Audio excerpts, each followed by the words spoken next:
Hi everyone, welcome to this, the first of two very special episodes of No Such Thing as a Fish.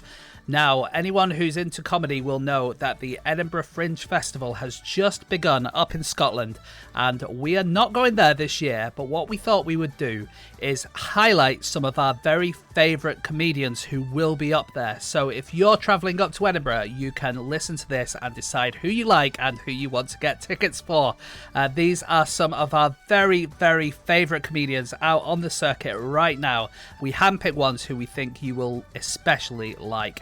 Fact number one will be Ian Smith. He was nominated in 2023 for Best Show at Edinburgh for his show Crushing, and he is the co-host of the Northern News podcast with Amy Gledhill. It's an absolutely brilliant podcast. If you're not going up to Edinburgh, then definitely check that out and find out more about him. After Ian, you will hear from Abby Howells. Now, Abby is a New Zealand comic. You will know her from New Zealand Taskmaster and from Guy Montgomery's Guy Mont Spelling Bee. I know a lot of people in the UK dig around the internet to find episodes of those, and Abby is a particular favourite of anyone who likes New Zealand comedy. She will be up in Edinburgh this year, so definitely check out her show. The third person, fact number 3, will come from Urooj Ashfaq. Now, Urooj, she won the Best Newcomer at Edinburgh for her show Oh No in 2023. She's based in Mumbai, and in fact, she was the first India-based comedian to ever win the award. She's absolutely brilliant, absolutely lovely. I know you'll love her. And then finally, fact number 4 will come from Nish Kumar, who needs no introduction, I'm sure, to anyone listening to this podcast, but you'll know him from all British panel shows, especially, of course, QI. So I really, really hope you enjoy this podcast. It's something a bit new for us, having 4 different guests on, but we really enjoy doing it, and I really hope you guys will enjoy it too. If you like what you hear from Nish, Urooj, Abby, or Ian, then definitely check those out. If you're not going to Edinburgh, then get on the internet, follow them all on social media, find out everything they've done on YouTube, etc. And if you are going to Edinburgh and you see any of them, then make sure you tell them that No Such Thing as a Fish sent you. Anyway, that's enough from me. There's not much more to say apart from on with the podcast.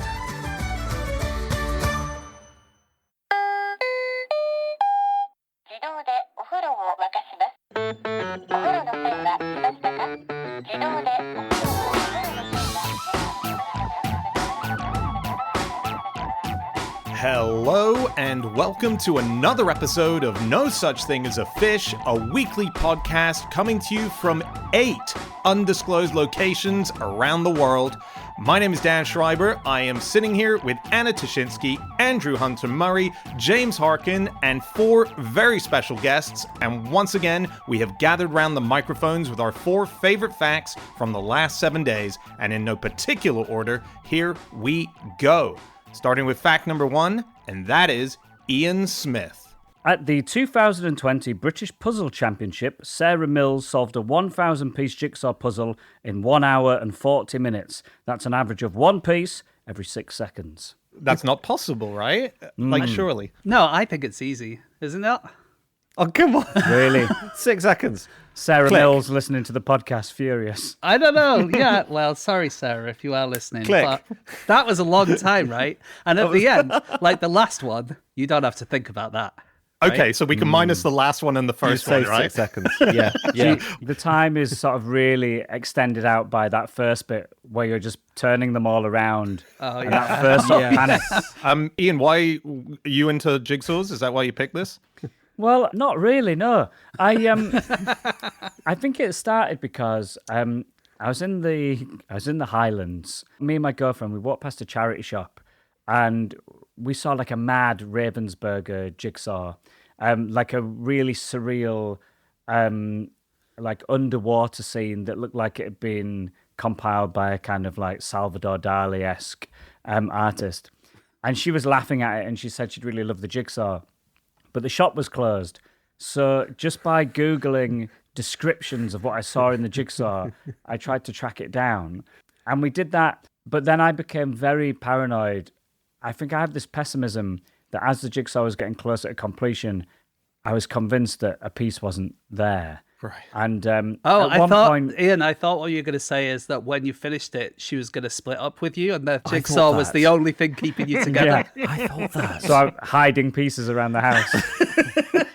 No, I sort of I lost my head a little bit, and at one point, I'm not proud of this. I emptied the Hoover and I looked through all the dust because I thought I'd hoovered up a jigsaw piece. I think at one point it was pointing out to me that I'm getting the floor very dirty, but I was very happy with that because I was holding a Hoover. I had all the tools to sort of clean this up again. But yeah, the piece wasn't missing. The piece was resting on top of the jigsaw on a colour that it looked similar to. No. But yeah, then I sort of entered a jigsaw speed tournament because I thought that'd be a fun thing to do with my girlfriend. But yeah, we accidentally entered, I think, like a championship event. And that's good. The barrier to entry in the jigsaw world seems lower, as in normally you can't accidentally enter like the 100 meters at the Olympics. Yes. And like they really are strict about that. So were you a pair entry? Because this is the thing, isn't it? Like individuals do 500 pieces and then pairs normally do 1,000 pieces. Yeah. We were a couple. I'm not trying to throw shade on the jigsaw community, but we felt like we were the most attractive couple at the jigsaw event. What? I'm sorry, but it was an older group, and we felt like we were really young and dynamic. Like I was wearing a leather jacket and sunglasses. We felt very. Yeah. I was really playing up to the sort of bad boy of Jigsaw. The James Dean of jigsaws. What everyone wants to know, Ian, is how you did. Well, I think that's why I've tried to overcompensate at the beginning by saying we were the coolest couple. We did not finish. Right. We didn't finish, and we sort of snuck out because we were there for 3 hours and we had not done a lot of the jigsaw, and multiple people were already standing up and sort of fist pumping. So we just sort of slowly slid it back into the box and and went home. It was quite sad. No. What's the vibe like, Ian? Is it like that? If you make any noise, do you get tutted at and stuff? It's very serious. Like everyone has a kitchen spatula. Interesting. Everyone except us. Is that for spanking their colleagues if they make a mistake Yeah. or they try and jam a piece in where it doesn't go? It's a very racy event, actually. It's apparently to scoop the jigsaw pieces with more ease. So, because it's quite hard to pick them up. So they're scooping them. The table that won had 2 electrolyte pouches on their table, like if you were running a marathon. And we're like doing them for energy. If you didn't have a spatula, no wonder you took 3 hours and hadn't done any of it. You know, Yeah, we didn't have the tools. I can't you see could how a have been like- spatula would help, though. I struggle getting an egg out of a frying pan and not having the yolk break, let alone trying to get a single piece of jigsaw. With a spatula, that's a wild skill. I think the thing is, Dan, if you've done like a cat and you've done the cat, okay, Got but you. you need to move the cat to another part of the table. Then you don't want to pick it all up and move it because Beautiful. Okay, I get it now. Ian, Yeah. you need to describe this better, mate. I'm sorry. I think I've only truly learned what the spatula is for right now. I thought it was just for scooping, like clearing the table up. But as soon as you said that, I was like, yeah, that is so clearly what that spatula's for. It's such a shame, Ian, that you didn't because every year there's like, oh, this guy, he tried to do the marathon and okay, he broke his leg halfway through or he didn't do it, but he kept going, and 3 days later everyone's cheering him over the line, and that could have been you guys. Yeah, still in the venue. Everyone's left. It's like a function room, so there's probably like another function on there now. It's just like a wedding going on. I'm like, I'm so close now. Where did you do it, Ian? This was in Newmarket. Newmarket, right. There was also a car and motorbike event in the same building, and it was so easily definable of like who was at which. Well, no, Which they'll event? have seen you in your leather jacket and thought, oh, he's probably here for the Harley Davidsons. Did you find that was the end of your career and you've not been able to look at a jigsaw since? Or have you kept your hand in a little bit? I haven't done a jigsaw since. Me and my girlfriend were between flats at the minute. We thought we were going to be moving into a flat. It got delayed by a lot of time. So we're in like Airbnbs for like a week at a time. And with the speed we do a jigsaw, that's not enough time to set it up on a table and finish it. Do you have a jig roll? A jig roll? Is that like a Swiss roll jigsaw combination? Well, I was just sort of trying to gauge how professional you are, because it's like a bolt of cloth that you do the jigsaw on, so you can keep a half-done puzzle on that, and the pieces have kind of one. stick to it. Do you? Oh. Yeah. I've never done a jigsaw in my life, but I still have one. You've got to be prepared. Really? You never know. You've presumably got a spatula. James, you're halfway there to being a pro. What's the difference between a jig roll and, say, your average bit of cloth? I'll hand over to my colleague James here, who's the I've expert never on this. opened it, so I'm not really sure. But I think it's like slightly more stiff than a piece of cloth. So you kind of roll it and it kind of keeps its form a bit more. Oh, nice. So it kind of holds the integrity of the jigsaw. But I think like I bought it for my wife because one time she told me she liked jigsaws and I bought her a jigsaw and a jig roll and it turned out that she didn't like jigsaws after all. So Yeah. I think that happens a lot. I love the idea that James has a kind of potential hobbies chamber. It's this massive hangar, and it's full of everything he might possibly want to take up. Like there's a paragliding thing in there, Yeah. and there's like a golden backgammon set and all Just this. in case at 2 a.m. someone mentions it. Yeah. They're really secretive at these competitions. So Ravensburger, who are, I think, they're the big cheese of the jigsaw world, aren't they? Oh, I mean, yeah.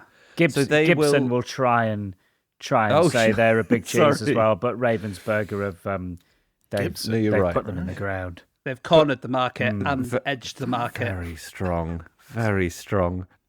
They will generate a new puzzle for every one of these competitions, and they're kept in top secret conditions in their laboratory in Bicester. People are so proud of their jigsaws. For example, there's a few charity shops down in the area that I live, in Margate. In every single one, I saw a giant framed finished jigsaw that is just now a piece of art. Yeah. Okay, Dan, that has happened too. I think this is the largest puzzle ever made. Just 2 years ago in Derbyshire. It's 120,000 pieces.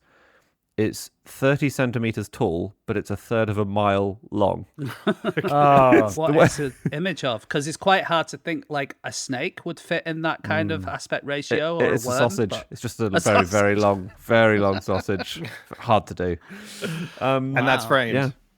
Oh, no, I'm thinking of a different one that was framed, which was 33,000 pieces, give or take. And a man called Graham Andrew in Norfolk was trying to do it with a load of volunteers. Like it was a real community effort. People would drop in and help. And as they got to the end, they had the nightmare situation that Ian had, that 4 pieces were missing.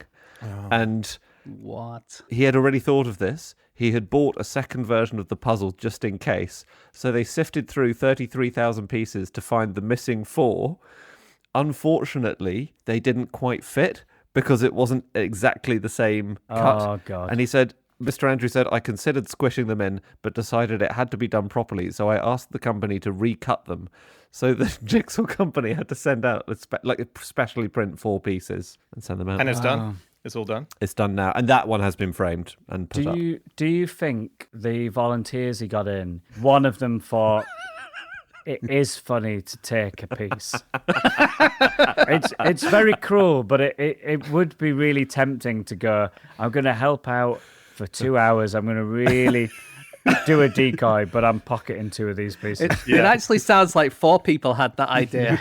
And I can imagine them all going in the pub afterwards going, you did it as well. You did it as well. There's one other cool jigsaw that you can get your hands on, which I quite like. So jigsaw puzzler people who do it, there's a word that describes them, which is dissectologists. So this was in the 18th century when they were first made, jigsaws. They weren't called jigsaws. They were called dissected puzzles or dissected maps. So I guess you were putting a dissected map back together. So you became a dissectologist. And in 1985, a guy called Tom Tyler founded a club for jigsaw puzzle lovers, and it's called the Benevolent Confraternity of Dissectologists. And this is a club that's still going to this day for jigsaw. wow. I bought my wife membership of No. that. Oh my God. So you got the exciting, did you get the exciting membership card? Yeah. Which is a jigsaw. Oh, no. You know what? I thought buying my wife a jigsaw and a jigsaw mat was a really bad gift, but this is awful, Andy. We remain married. You can't even rip up your membership card in protest because you're then just creating a fun puzzle. Do you know why jigsaws are called jigsaws? Is it? Because they use a jigsaw to cut them, presumably. Well, that is it. Apart from when they were invented, the jigsaw hadn't been invented yet. Right. And now Time they travel. don't use jigsaws anymore. like they use lasers and stuff. So for a very short amount of time, they did use jigsaws, and that was when they named it. But for most of the start of their life and most of the end of their life, you never used jigsaws. That's so funny. The jigsaw is the one that goes up and down, isn't it? And you push a bit of wood around in a shape and that. Yeah. And it's named after the fact that it looks like the saw is doing a little jig. Right.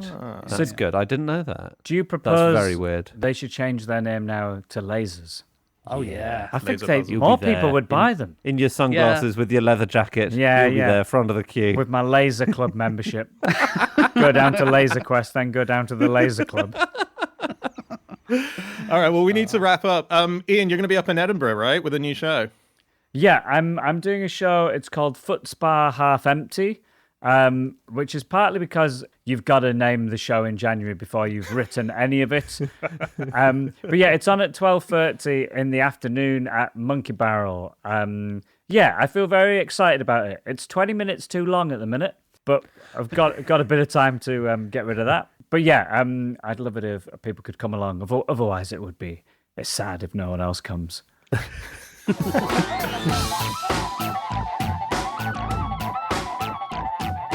Stop the podcast. Stop the podcast. Hi, everybody. We wanted to let you know that this week we're sponsored by Babbel. That's right, Babbel. Babbel is the place to go to if you're thinking, hey, I want to learn Spanish, I want to learn French, I want to learn Italian, I want to learn multiple languages, or just one. Babbel is the ultimate tool to get you to a fluent land. Yeah, it is a really fun tool to use. So I've been trying to grope my way through Polish for a while now on Babbel, and it's the opposite to what you might remember about language classes in school. It simulates conversations for you to have. It tests your pronunciation. It's based in like real world things that might come up. It's just such a good thing to use whether you're going on holiday or whether you want to test your brain or get to know another language and people and culture. That's right. And it's not just the sort of real formal language. This is the stuff that allows you to be able to talk with real life conversations.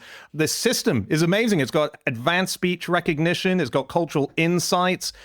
So it's just got everything that makes you the modern speaker, someone who is relevant to the conversation, talking Taylor Swift in Spanish or Youngblood in French. Yeah. You know, you are relevant. I can't even talk that in English. So get onto it now. And the exciting thing is that right now, Babbel is offering our listeners up to 60% off on their subscription. So go to babbel.com/fish to get that 60% off, valid for a limited time only. 60% off, guys. Go now. babbel.com/fish. All right. On with the podcast. On with the show.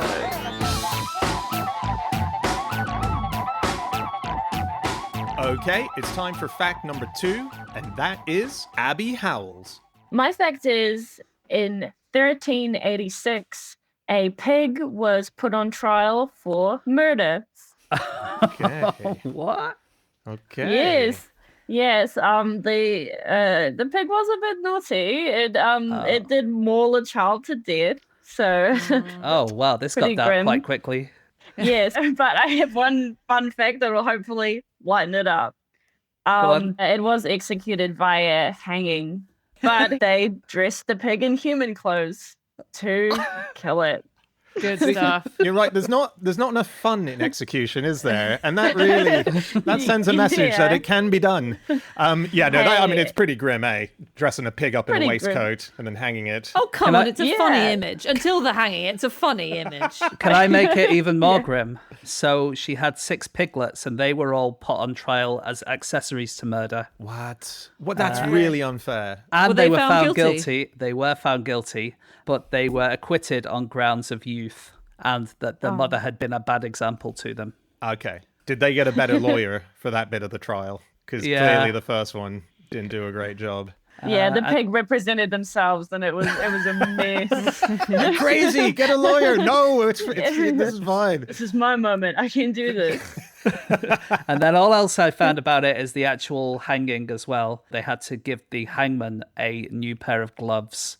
Afterwards, part of his pay was that he would get a new pair of gloves for doing the hanging. This is crazy. Yeah, although there was an article on JSTOR that said, and as they put it, the hangman in this case, it was in a place called Falaise, I think, in France. The hangman is still owed both for the execution and the new gloves. Still. So, What? My yeah, I know. gosh. He's turning in his grave waiting to be paid for this gruesome task because it's not easy to dress a pig up. It wasn't easy to be a hangman, to be honest, in those days.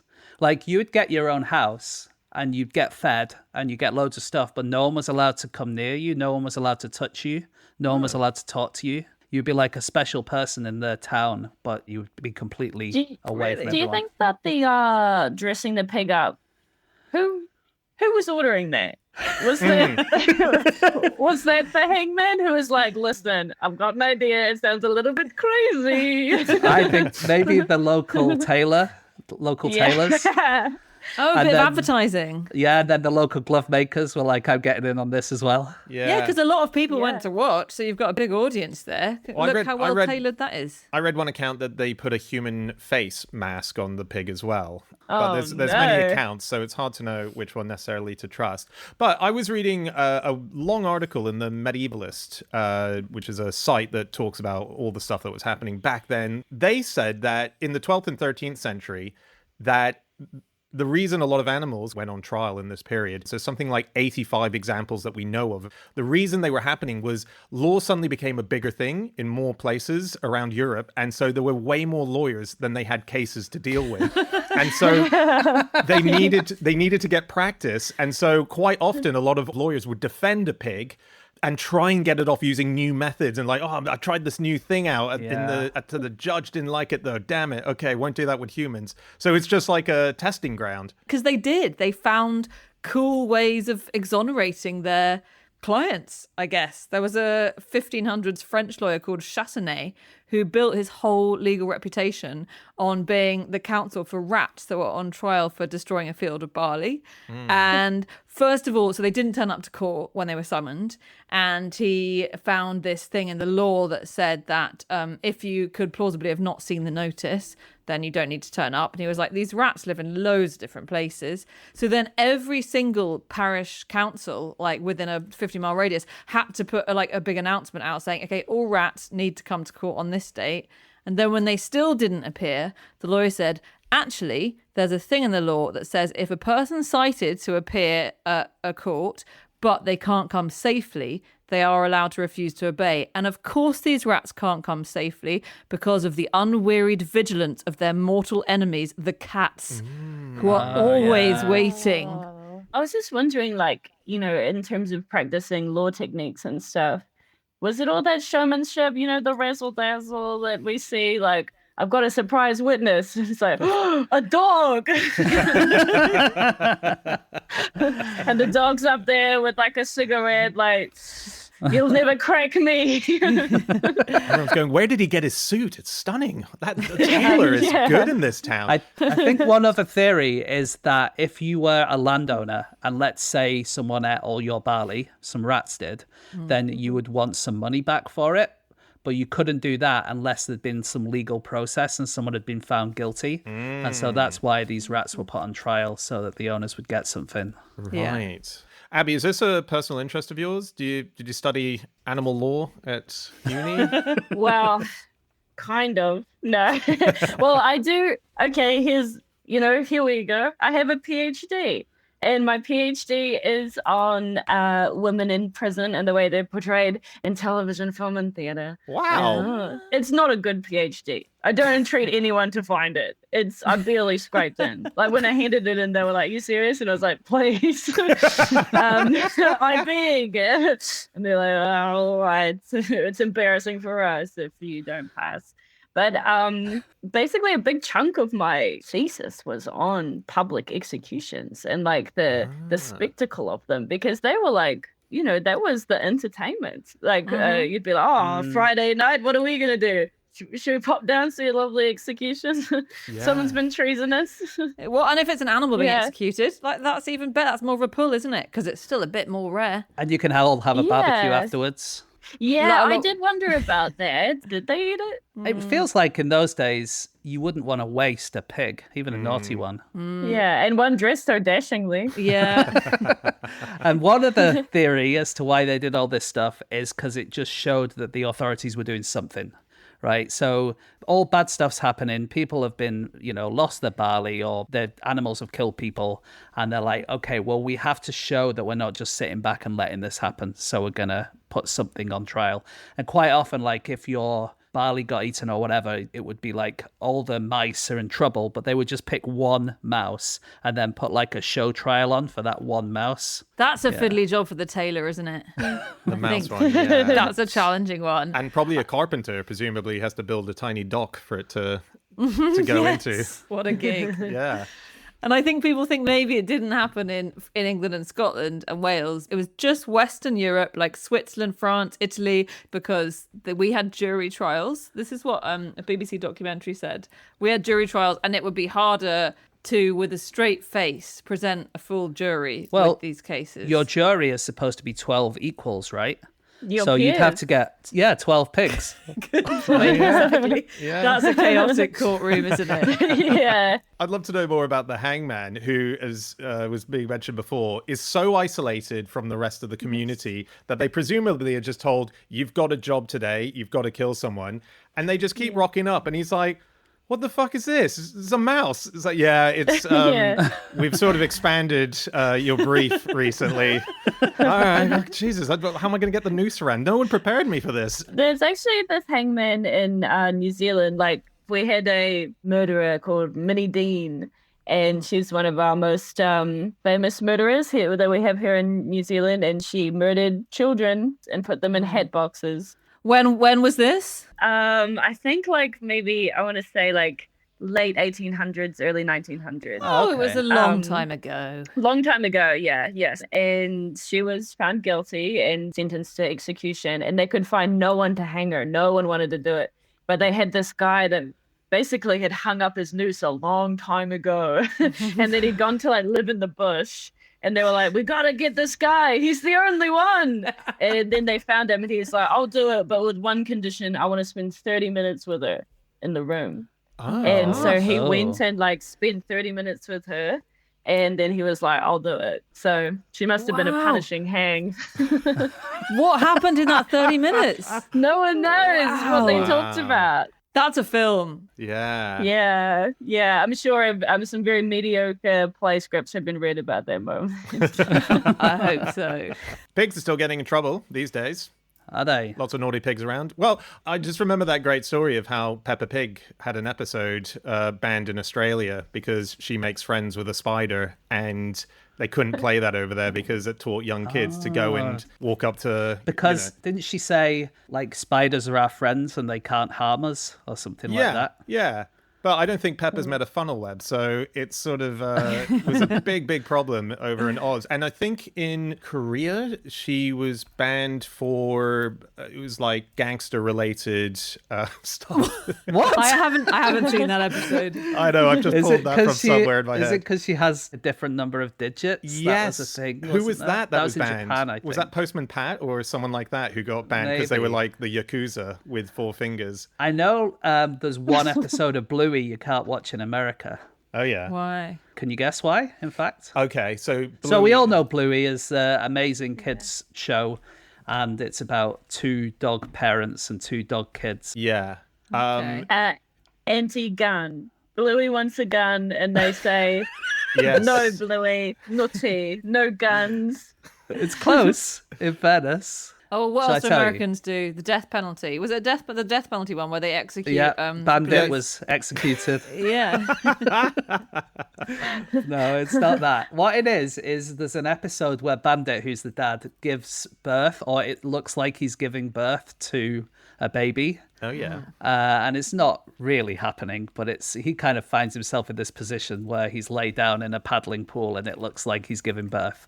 And I think in America, they thought that this wasn't evidence of a typical family because the man was giving birth. But he wasn't giving birth. No, he Come on, wasn't, guys. but you it's can't not be always... lost in the plot of Bluey. I guess when people complain about these things, they're not always completely using excellent logic. Their brains. The Yeah. thing in their head. So animals Well, are still... Oh, go on, Abby. Well, with public executions, kind of they were initially done to sort of demonstrate like the power of the crown, right? Like they were quite theatrical, like quite dramatic, like they would do stuff like, someone receiving a pardon at the 11th hour, and people were brought in a carriage, like all extremely performative. And one of the reasons that public executions was phased out, there were many of them, but because people were given the ability to say last words, people started really liking the criminals. So they'd either be like, oh no, I'm so sorry, and they'd be like, oh bloody hell, this seems bad, I wouldn't want to be executed. Or they'd be sort of cavalier and be like, I did it and I do it again, and then they sort of became like folk heroes. So, well, then it just leads me to think, like, was the pig given an opportunity to give some last words? I'm trying to think what noise a pig could make to make the crowd go, oh, hang on. That's all, folks. Presumably. You're right. So animals are still getting arrested all around the world. Oh, yeah. In Mumbai last year, there was a pigeon who was arrested because they had some Chinese words written on their body, and they thought it must be a spy. Yeah. What were the words? Was it just it was cook this side up or something? No, it was more like sort of belonging to Taiwan Pigeon Racing Society. Right. But the people who captured it couldn't read it, so they assumed it was what kind of planes were making in India or something like that. Google Translate, guys. Just take a photo. Google Translate. Just make sure. Here's another one. A few years ago, there were 14 squirrels arrested in Iran who were accused of espionage for the United States. Oh yeah. And apparently what was said was that they've had little sort of electronic devices on them. Perhaps they were listening in or something like that. And then we never really heard anything else about it. A few journalists asked the head of police and he said, I don't know anything about that. And basically experts have said that it would be a pretty stupid idea to use squirrels as spies because they're extremely unreliable and they tend to just run off wherever they want. That is one of the many problems with using them as spies, I would say. Yeah. And they have terrible memories, don't they? Don't they bury their nuts and forget where they've buried them? And that's how trees grow, basically? That's how we have trees on our planet, is just because squirrels don't know where dinner's been buried. Come on, they bury a lot of nuts. If you buried 1,000 nuts, would you remember every single one's location, Dan? I'd probably pick one location to put all my nuts in. That's your problem, Dan, isn't it? Yeah. That's like the Dan Schreiber squirrel would have died out because it just takes one person to find that cache of nuts and you have no nuts left. Or they wouldn't find it and I would have a mega tree, the biggest tree ever. All my nuts combined. Hey, I read, just while I was reading up on pigs and seeing the trouble they get into and so on, I came across something I've never heard of before, which is the pig toilet. You guys heard of a pig toilet? Don't know if I want to know, but go on. I'll tell you, you don't, but I'm going to say it anyway. This is done in farms in China and other bits of Asia where pigs basically eat everything, including human feces.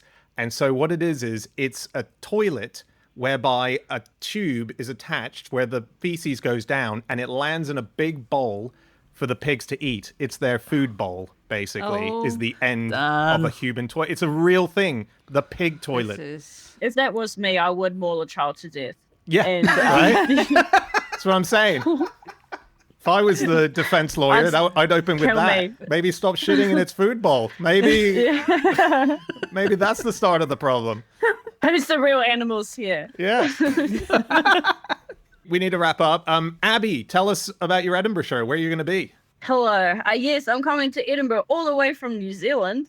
What the heck? And I'm doing a show called Welcome to My Dream. And I'm at Assembly in Studio 4 at 6:40 every single day. And my show is about mainly, honestly, my enemies and people that have crossed me. And I'm really brave and don't confront them to their face, but talk about it in a comedy show. On the other side of the world. Yes, my enemies include a local improv troupe and a museum of optical illusions that I'm in a public feud with.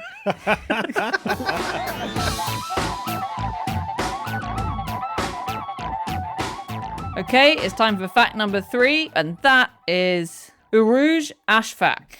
Hi, my fact is that emotional tears have more protein in them, so they fall slower, and it's by design so that our tribe can see us, cry, and comfort us. Very clever. I didn't I'm vaguely aware that there are different kinds of tears, but I didn't think they were made of different things. So there are 3 different types of tears. There is basal, which is just the oily layer that we have on our eyelids to keep it from drying out. There's reflex, which is when we're like cutting onions or there's some dust in our eyes. So those fall really quickly to like flush away any irritants.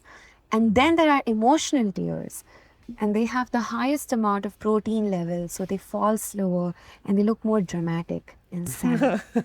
So good. I think it's amazing. And when you know this, you can see it, I think. Like if you see someone and there are tears coming down their face, the difference between, oh, I've got something in my eye and, oh, I'm really upset and I need to be comforted, you can actually see them going slower down the face. They seem more viscous. I'm really going to look out for that. Yeah. So actually, we shouldn't say when people are upset the tears were streaming down his face. We should say the tears were crawling slowly down his face. Lovely. Although I think with onions, I kind of want sympathy when I'm cutting onions. You know, I could do with some slow tears to draw more attention to it. It doesn't say anywhere that you have to pick one. You could just cry them all at the same time. All 3. I was looking at sort of what the origins of like why we cry due to emotion, like and there's a theory, and I love this so much. It's by a Dutch psychologist. He's called Ad Vingerhoots, and he spent 20 years working on tears. So he sort of knows his onions. Sorry. Okay. What he thinks is that it's an I'm sorry. He thinks it's an accident that we associate tears with emotion, right? So when infants are wailing, because infants do naturally wail if they're in distress, they will squeeze the muscles around their eyes as part of the wailing, and that puts pressure on the eyeball. So tears happened originally as a kind of reflex, and then that became a signal of neediness by children, and we don't really control those muscles, which is why it's relatively hard to fake crying. And then it evolved naturally because it turned out it was useful evolutionarily because people can see you cry and they comfort you. I think that's it. Okay, that's interesting. Wouldn't it be nice if babies cried in like harmonies? But they always cry in this really annoying, discordant sound. And of course, that is also an evolutionary thing, because if they made a nice tune when they cried, no one would ever come to their help. But the interesting thing is like that this sound that they make is actually very similar to loads of different animals, and loads of different animals make very similar crying sounds. It's why when the foxes are having sex in my back garden, I think that my baby's upset. Well, she doesn't like see that sort of thing. No, and you do make her sleep in the garden, so she's fully exposed all the time. The really interesting thing is if you get the sound of a baby seal crying, for instance, and you play that to a mother deer, then the deer will react as if it's one of her children who's sick. I wonder what would happen if you played me crying to a baby seal or a mother deer. I think it's the same because it's a very similar sound. So they would think, and there's one theory that actually the reason that everyone evolved the same way is because then animals can help each other. But I think that might. What? Who did that study? Disney? Come on. Is that the Snow White Institute? Urooj, are you familiar with sad bait? I was reading about the specifically Indian phenomenon of crying videos, where lots of influencers will lip sync and cry along to audio from movies. And in about 2017, this was a huge deal. I think you know more than me at this point, but I think it's like an acting show reel almost, Yes. right? Yeah, Is exactly. it a sad scene, or is it like, the song Prince Ali in Aladdin, No, it's but sad. they're It's sobbing sad. their way through it? Okay, it's like sad Bambi's stuff. mum dying. But or something. people got famous. I mean, there was a kid called Sagar Goswami who set up a TikTok in 2017 and basically became wealthy and famous off the back of crying along to images. Yeah, until the government banned it. Yes. They banned no, TikTok, but they, yeah. Well, did they ban it because of the crying videos? They just thought this is a real downer.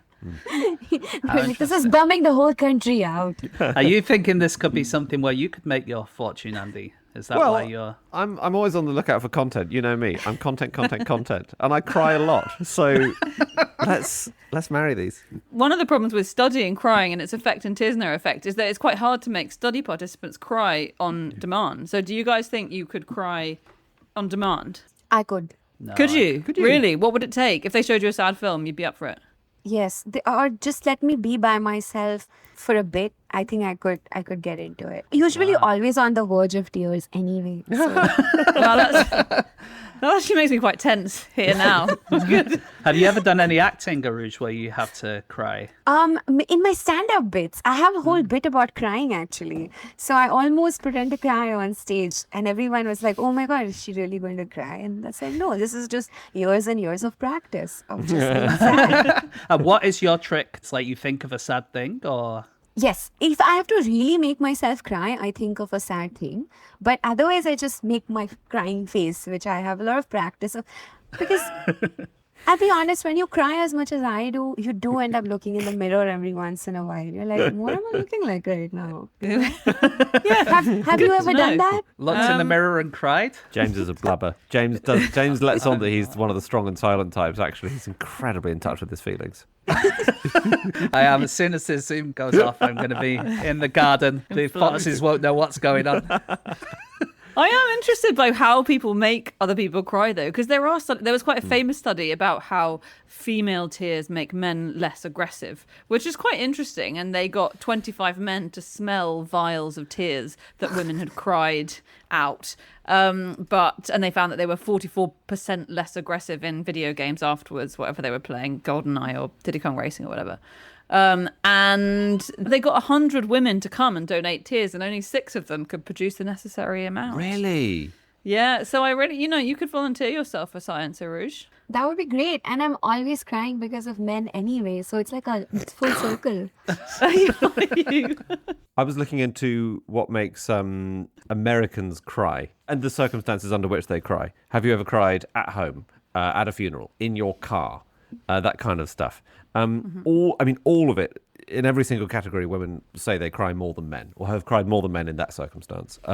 But the top 5 reasons that Americans say would make them cry would be the death of a loved one, the death of a pet, feeling extremely sad, saying goodbye to a loved one before a long separation, and chopping onions. And then chopping onions came before speaking about an emotional subject, watching a sad movie, and witnessing injustice or cruelty. Wow. It could be that they just really like onions.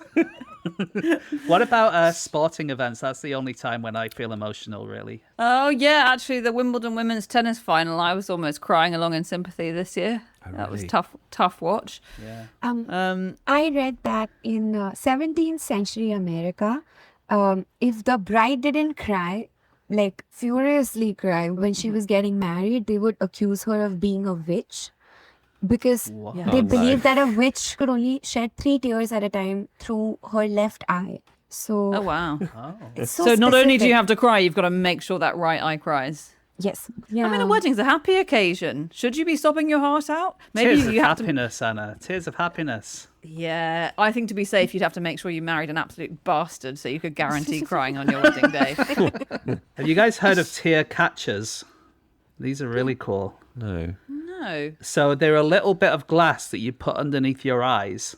They were first made in ancient Persia, but they've had them. The Romans had them as well. And the idea was, let's say I went away on a trip. We were touring Australia or something.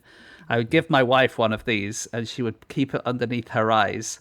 And then when I came back, I'd be able to see how many tears she'd made because she was so upset that I was on tour. Come on, how many wives desperately filling it up with the tap? But that was a real thing. And even the Victorians had them. So, we're quite unusual that we don't have them. So I was looking at crying behaviours around the world in different cultures, and the Bow people of the Andaman Islands, who I think do not exist anymore. But they used to until the early 20th century. In the late 1800s, if you were separated from your Bow friend or family member for a long time, when you were reunited, the way that you celebrated that is you sat apart and completely ignored each other for like a full day, hours and hours, a full day.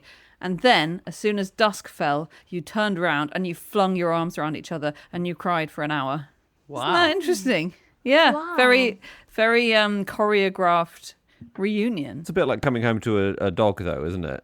Which you've not seen for a while. They will pretend for a while that they hate you now. Anna, can I ask if after about 56 minutes of you crying, Yeah. is it a faux pas to be checking your watch? Yeah, I think you're in serious trouble. I think you're kicked off the island.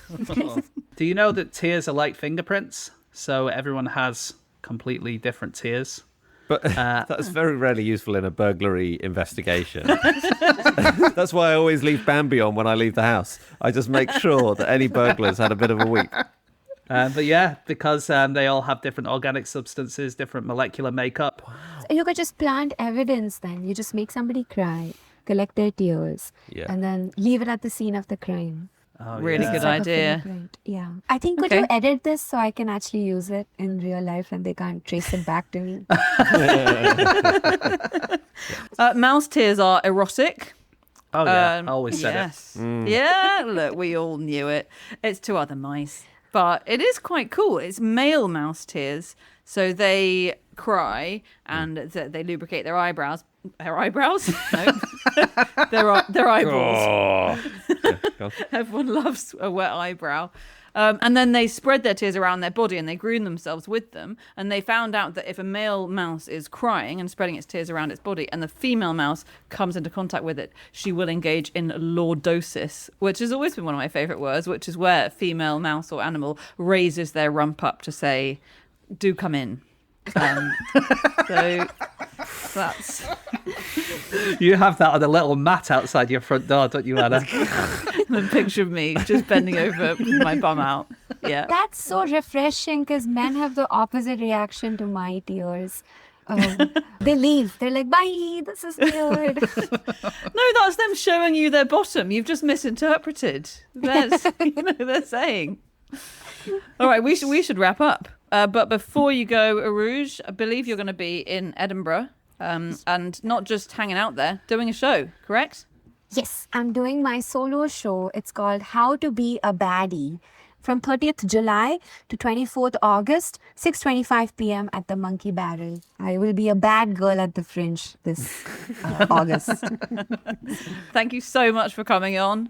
Great to talk crying. We're all sobbing now, obviously.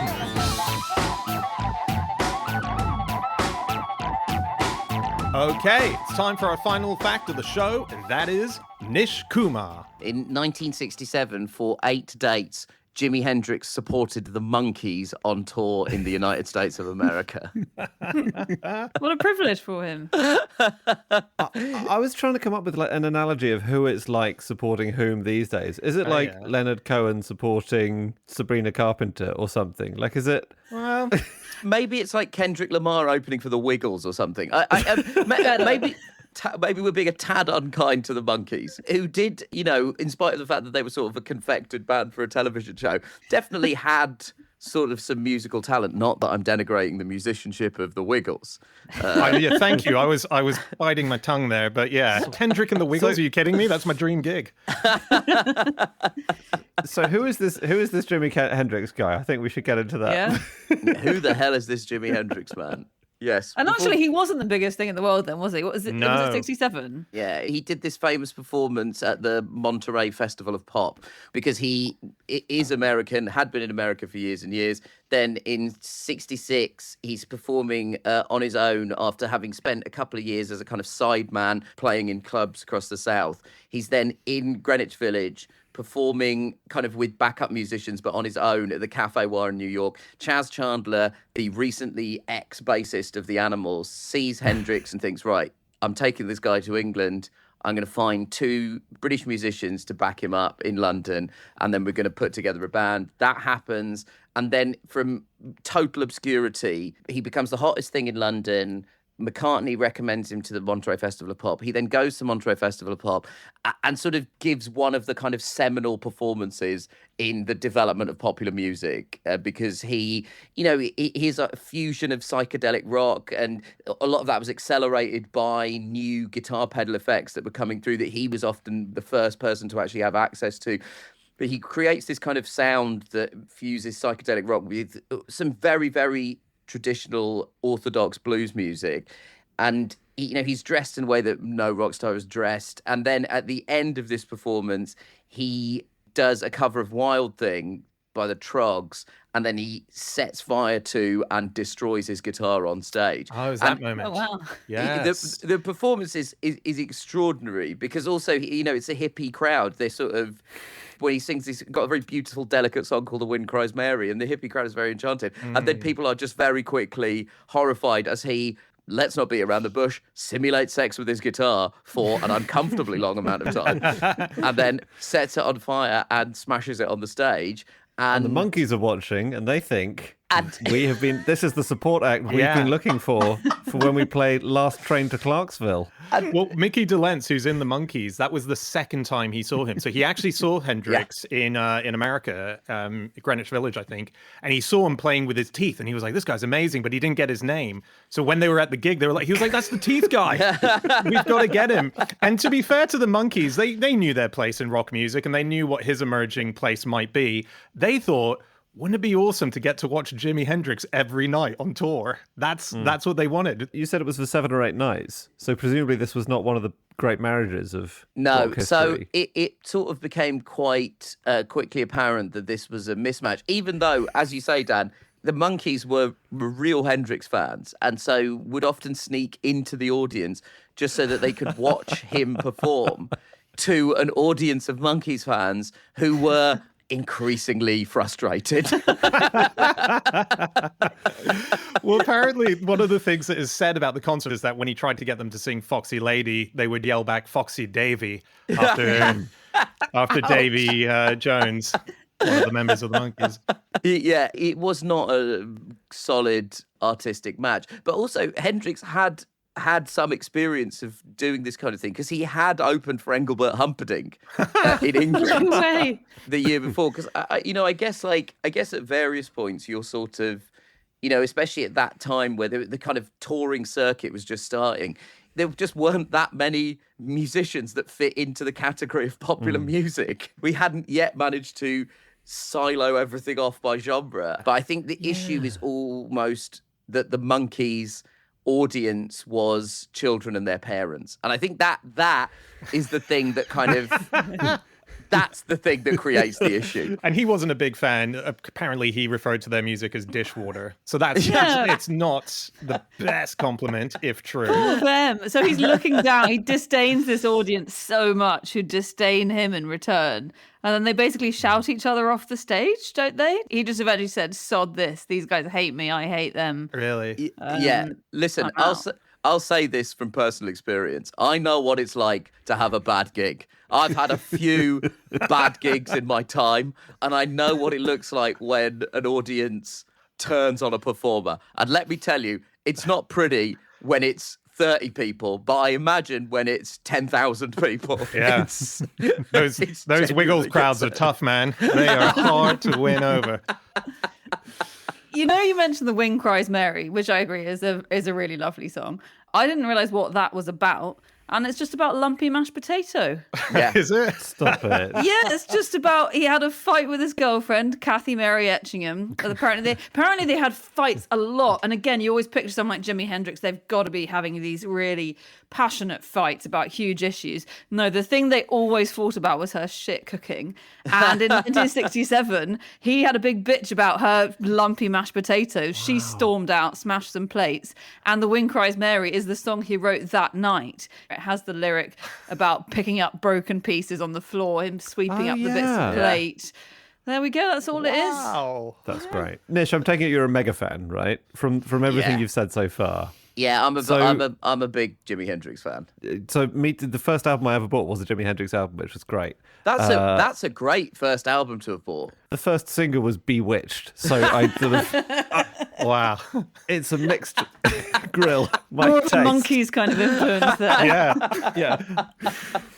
But the thing I love, and the thing I never knew, and I find this really interesting because it's my other area of interest, is that he was a paratrooper. He was signed into the U.S. Army, the 101st Airborne Division of the U.S. Army, because there was a minor misdemeanor, and the judge said, "Well, you've got to join the army, and if you want to avoid prison." So theoretically, if the TV series Band of Brothers had been set not in 1944 but in the early 60s, Jimi Hendrix could have been a character in that series. A fantasy world you can both inhabit. Yeah, but you know the plot line to that would then involve the truth, which is that he then pretends to be gay to get out of it. Yes, All he right? was dishonorably discharged. Yeah. Yeah, but there's room for a comic subplot in Band of Brothers, which gets a bit heavy at times, Hey I would guys, say. here's a thing that I was surprised about with Jimi Hendrix. He's obviously the epitome of cool, of psychedelia, of that whole period. But when you read into him, actually quite sort of mundane, boring character. He loved playing Risk. Yeah. Graham Nash of Crosby, Stills and Nash said that he was amazing at Risk, particularly when he was on LSD. That's his military experience coming in. It is. It He's like, literally no, I is wouldn't that. go that way. Yeah. Straight of Darien if I were you. But he was also a massive fan of Coronation Street. Like a huge fan. Really? According to his girlfriend, who you mentioned, Anna, Kathy. Kathy, yeah. Yeah, she says that he just absolutely binged Coronation Street, and there's a theory that the theme tune found its way into one of his songs. And if you listen, and I've had a listen just before we came on Axis Bold as Love, there is a song called Third Stone from the Sun. Yeah. Have a listen. 42 seconds into it, there's a little riff, and no question, it is Corrie. It is Coronation Street. That's amazing. That's amazing.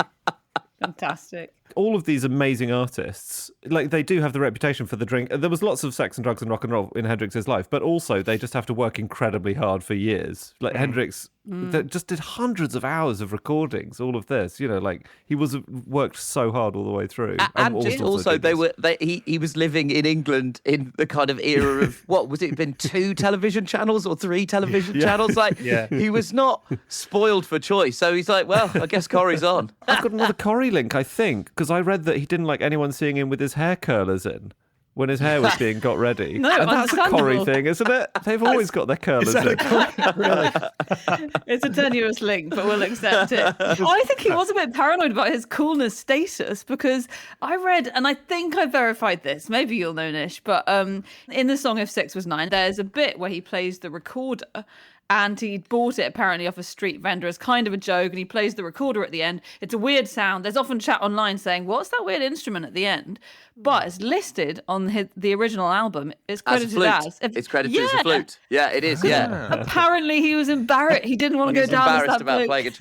The problem with it is that as soon as you hear it, you go, that's a fucking recorder. Like that, like, it doesn't even vaguely sound like a flute. Oh, Jimmy. What's he playing? Is it London's Burning that comes in just over the top? Okay, Nish, have you heard the Morgan Freeman thing?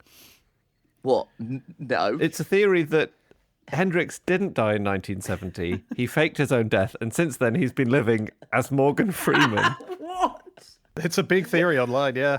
Okay. Freeman owns a blues bar in Mississippi. He loves the music of the blues. Spooky. They don't look completely dissimilar. And no one's ever seen Morgan Freeman young.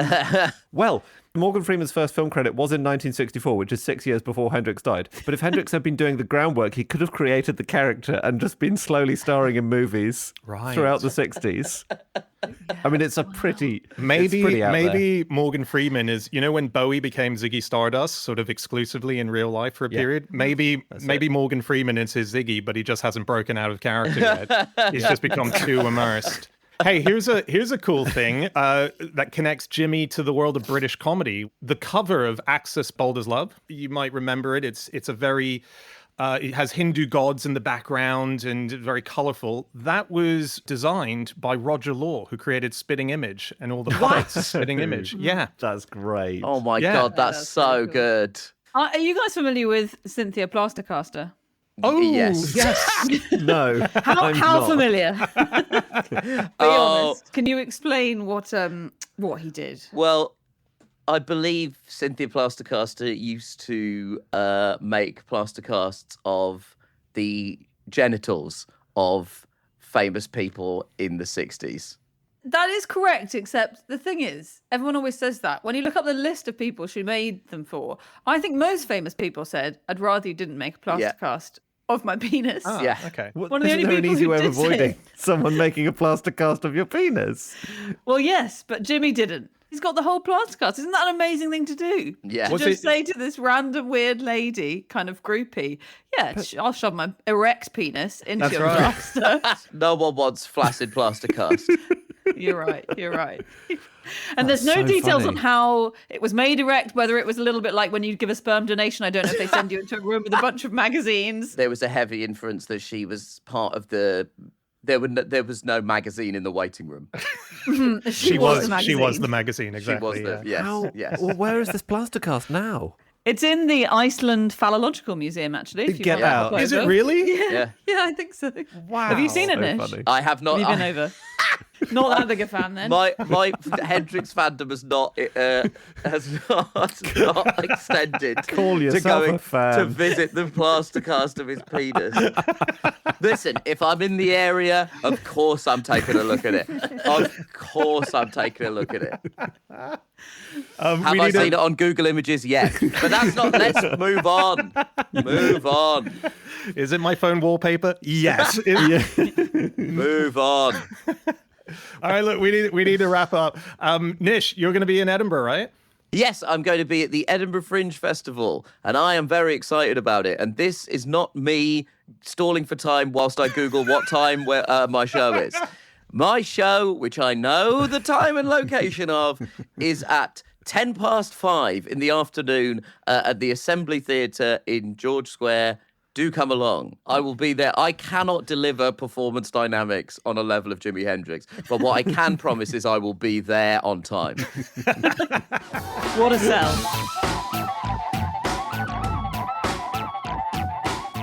Okay, that's it. That is all of our guest facts. Come back again next week because we got another show with 4 more comedians who are all going to be going up to the Edinburgh Fringe this year. So we'll see you then. Goodbye.